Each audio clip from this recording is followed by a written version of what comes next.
రాజకీయాల్లో ఒక ఇన్స్పిరేషన్గా ఉండడానికి కోసం విలువలతో కూడిన రాజకీయాలు చేయాలనే ఉద్దేశంతో పవన్ కళ్యాణ్ గారు జనసేన పార్టీని స్థాపించినప్పటి నుంచి దేశ రాజకీయాల్లో ఒక మార్పు తీసుకురావాలి, సామాన్యుడికి ఒక చక్కటి వేదిక అందించి తద్వారా మన భవిష్యత్తులో ఒక అద్భుతమైన నాయకత్వాన్ని తీసుకురావాలనే తపనతోటి జనసేన పార్టీని స్థాపించారు. డాక్టర్ బాబాసాహెబ్ అంబేద్కర్ నాయకత్వంలో రూపొందించిన మన రాజ్యాంగాన్ని బేస్ చేసుకుని ప్రతి అడుగులోనూ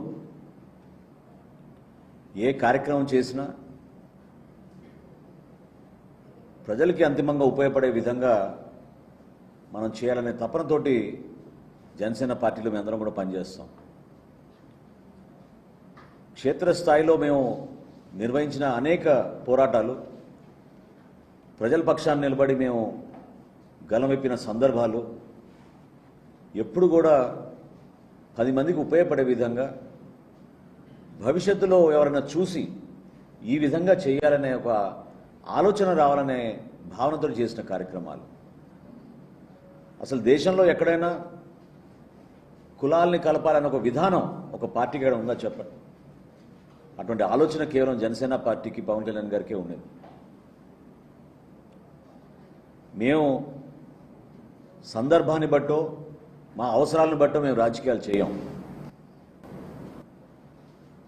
జనసేన పార్టీ ఎప్పుడు కూడా ఒక కమిట్మెంట్ తోటి మేము వేసే ప్రతి అడుగు మన యువత కోసం, మన భవిష్యత్తు కోసం, మన మహిళల కోసం, మన బిడ్డల కోసం, మన రాష్ట్రం కోసం అనే ఆలోచనతోటి మేము నడుస్తూ ఉంటాం. పాలిటిక్స్ ఆఫ్ కన్వీనియన్స్ ఎప్పుడు చేయదు జనసేన పార్టీ. చాలా కన్వీనియంట్గా ఏ విధంగా ఈరోజు మన రాష్ట్ర రాజకీయాల్లో వైఎస్ఆర్సీపీ పార్టీ ప్రవర్తిస్తుందో,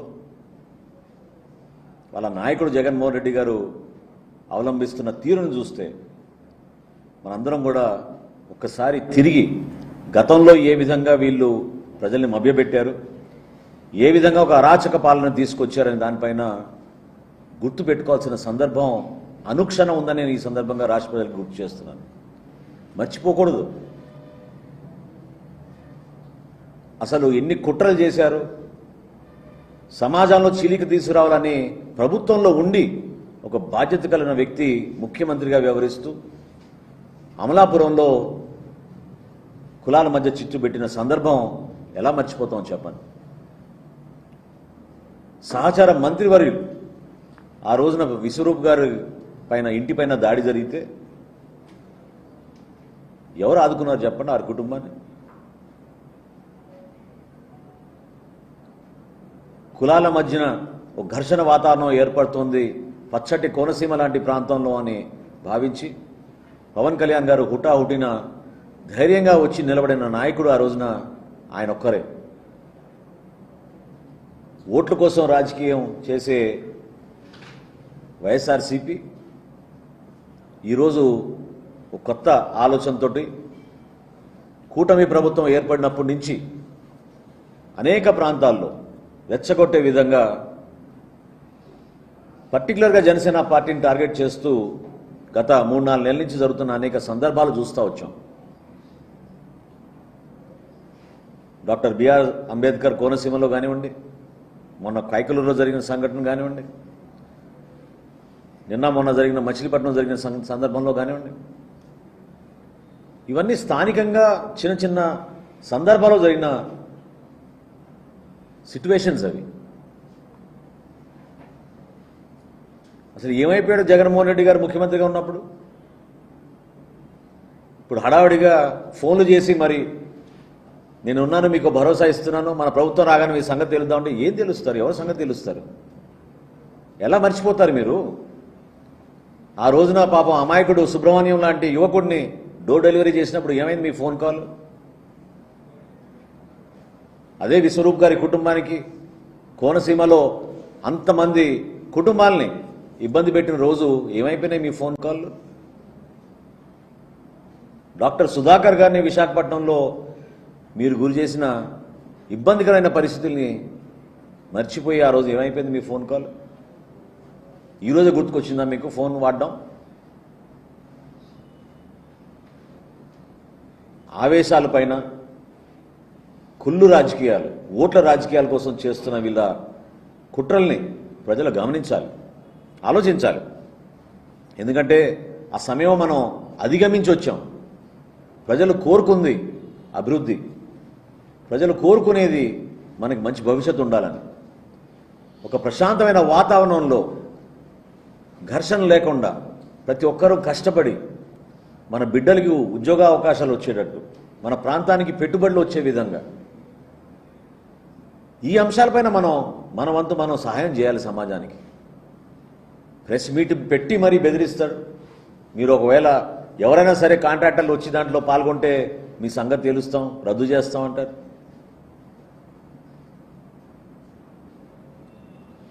రైతుల కోసం అందిస్తున్న సహాయం చూసి ఓర్వలేక పర్యటనలు చేస్తారు. తెనాలికి వచ్చాడు. ఎవరైతే ఇక్కడ పక్కదారిన పోయిన యువతని దారిలో తీసుకొద్దామని గంజాయి నివారణలో భాగంగా మనం చర్యలు తీసుకుంటుంటే అది కూడా ఒక law and order situation create చేయాలనే ప్రయత్నం చేశారు. పిఠాపురంలో అదే విధంగా చేశారు. దేనికోసం ఇదంతా? ఇంత తొందరపాటు ఎందుకు? ప్రజలు ఎన్నుకున్నారు మమ్మల్ని 5 సంవత్సరాలు, బలంగా పరిపాలిస్తాం. లా అండ్ ఆర్డర్లు ఎక్కడ కాంప్రమైజ్ కావు. ఎందుకంటే మేము నిజాయితీగా రాజకీయాలు చేస్తాం కాబట్టి, చిత్తశుద్ధితో చేస్తాం కాబట్టి. అంతేగాని ఎక్కడా చిచ్చు పెడితే ఆ ప్రాంతంలో కుట్రలతోటి మనకి రేపటి రోజున సీట్లు పెరిగిపోతాయి, ఓట్లు వస్తాయి అనే దురాలోచనతో ఈరోజు వాళ్ళు చేస్తున్న ప్రచారాన్ని మనందరం కూడా జాగ్రత్తగా ఆలోచించి తిప్పికొట్టాల్సిన సందర్భం ఇది. ఎందుకంటే ఇటువంటి ప్రోపగాండా మనం ఎప్పుడు గతంలో చూడలేదు. గౌరవ ముఖ్యమంత్రి గారు చంద్రబాబు నాయుడు గారు, అదేవిధంగా గౌరవ ఉప ముఖ్యమంత్రి గారు పవన్ కళ్యాణ్ గారు మొదటి రోజు నుంచి చెప్తున్నారు, లా అండ్ ఆర్డర్ సమస్య సృష్టించడానికి కోసం వైఎస్ఆర్సీపీ పార్టీ ప్రతి ప్రాంతంలో ఏదో విధంగా రెచ్చగొడుతున్నారు, సోషల్ మీడియాని దుర్వినియోగం చేస్తున్నారు,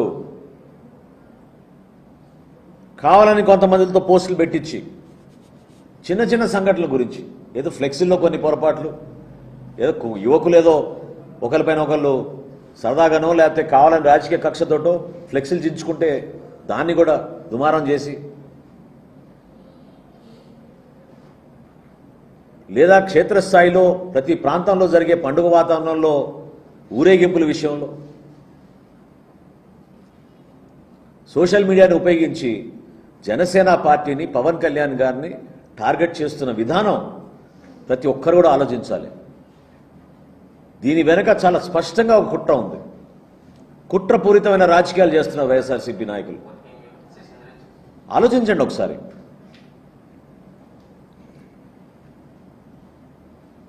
కుటుంబాల్లో కలహాలు పెట్టే విధంగా సమాజంలో చిలిక తీసుకొచ్చి కావాలని ఆ ప్రాంతంలో అభివృద్ధి రాకుండా చేసే ఆలోచన ఒక్క జగన్మోహన్ రెడ్డి గారే చేయగలుగుతారు. అనేక అంశాలు మనం చూసాం గతంలో ఏ విధంగా వీళ్ళు కుట్రలు చేశారు. ఒక రాయలసీమలో ఉన్నటువంటి వాతావరణం ఉంటుందని ప్రజలు ఊహించారు, కానీ రాష్ట్ర వ్యాప్తంగా తీసుకొచ్చారు. ఎట్టి పరిస్థితుల్లో కూడా లా అండ్ ఆర్డర్ పైన కాంప్రమైజ్ ఉండదు. మా కూటమి ప్రభుత్వం చాలా బలంగా చట్టంలోనే మార్పు తీసుకురావాలి. సోషల్ మీడియాని ఏ విధంగా దుర్వినియోగం చేసి మన మహిళల్ని, మన కుటుంబ సభ్యుల్ని రాజకీయ కోణంతో కావాలని దుష్ప్రచారం చేసి ఇబ్బంది పెడుతున్నారో దాన్ని గమనించాలనే ఉద్దేశంతో మొన్న విశాఖపట్నంలో జనసేన లెజిస్లేచర్ పార్టీ తీర్మానం కూడా చేసింది. గౌరవ ముఖ్యమంత్రి గారు కూడా స్పందించారు. దీని గురించి మనం లోతుగా ఆలోచించాలి, ప్రజాస్వామ్యబద్ధంగా ఆలోచిద్దాం. మీరు నిజంగా మీరు రాజకీయాల్లో ఎదుర్కోవాలంటే ఎన్నికల సమయంలో రండి, పోటీ పడండి, మీరు కూడా నిలబెట్టండి మంచి అభ్యర్థుల్ని. దానికోసం జనసేన పార్టీ ఎప్పుడు సిద్ధమే.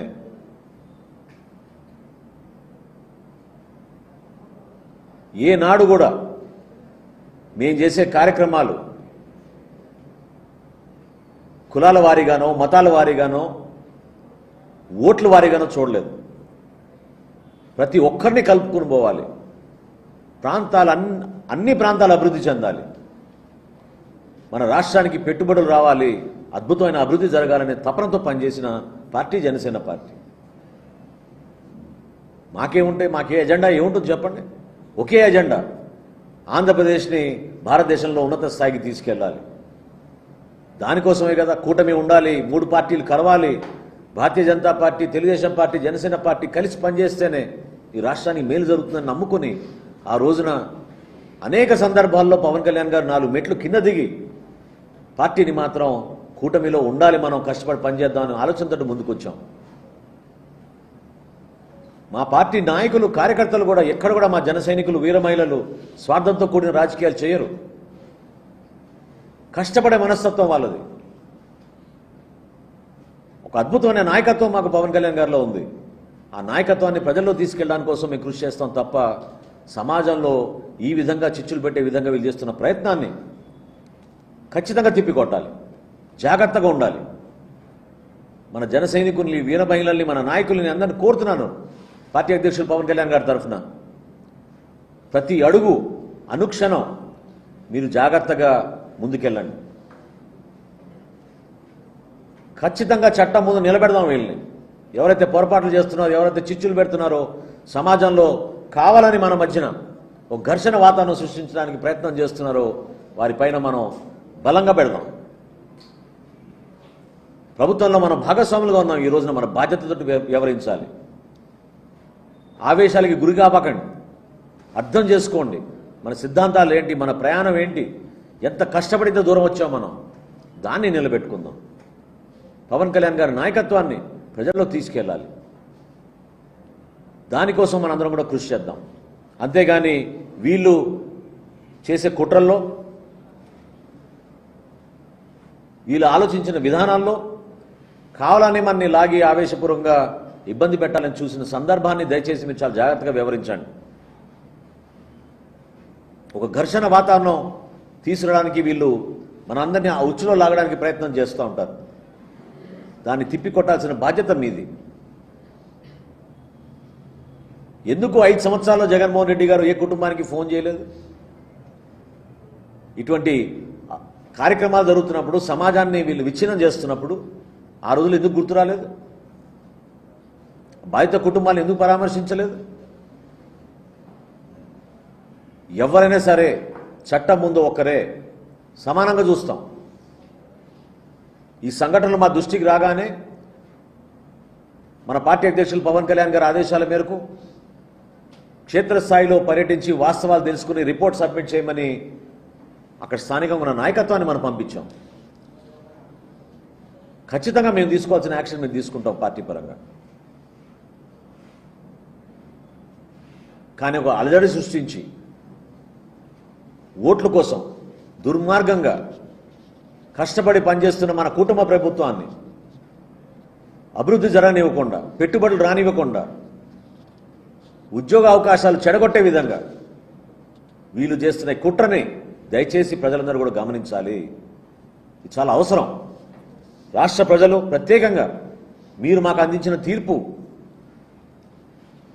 అద్భుతమైన మెజారిటీలు ప్రతి నియోజకవర్గంలో ఏ విధంగా కసితోటి మీరు నిలబడ్డారో ఆ రోజున, ఆ రోజులు మర్చిపోబాకండి. అందరం కలిసి పనిచేద్దాం. ఒకే ఆలోచనతో పనిచేద్దాం.